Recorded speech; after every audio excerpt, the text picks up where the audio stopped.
दुनिया को तबाह किसने किया है? जिनको आप जाहिल बोलते हो अपनी लैंग्वेज में ना, अनपढ़। लेकिन दुनिया को अनपढ़ों ने तो तबाह नहीं किया ना। दुनिया को उन जाहिलों ने तबाह किया जिनके पास सबसे ज्यादा इल्म था।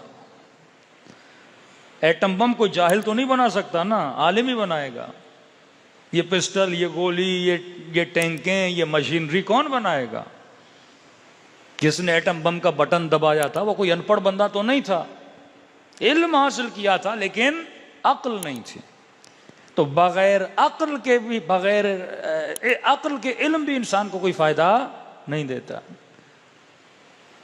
अब हमारे यहां बोला जाता है इंजीनियरिंग का इल्म, साइंस का इल्म, लकड़ी बनाकर दरवाजे बनाने का इल्म।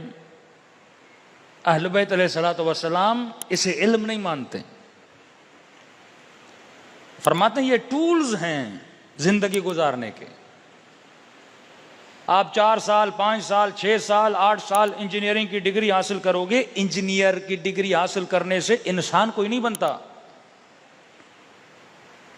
फिजिक्स में या किसी भी फील्ड में आपने डिग्री हासिल कर ली, उसकी से आप इंसान नहीं बनते। पुलिस में आपने तरक्की कर ली, एक ग्रेड लेने के लिए बंदा कितनी मेहनत करता है कि मैं 17 ग्रेड का हूं, कोई डिग्री ले लूं, कोई बड़ी डिग्री ले लूं ताकि मेरा ग्रेड 18 का हो जाए, 19 का हो जाए।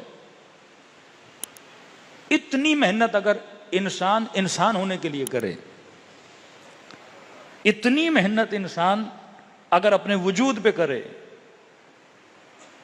कि परवरदिगार आलम 17, 18 कसमें खाकर बात कर रहा है, खुदाया तुझे कसम खाने की क्या जरूरत है? कसम मैं खाऊं, कसम ये मजमा खाए जिसकी बात पे कोई एतबार नहीं करता। हम कसम कब खाते हैं? जब बंदे एतबार नहीं करते। भाई अल्लाह की कसम है सच बोल रहा हूं, फिर भी नहीं मानता। मौला की कसम है सच बोल रहा हूं, फिर भी कोई नहीं मानता।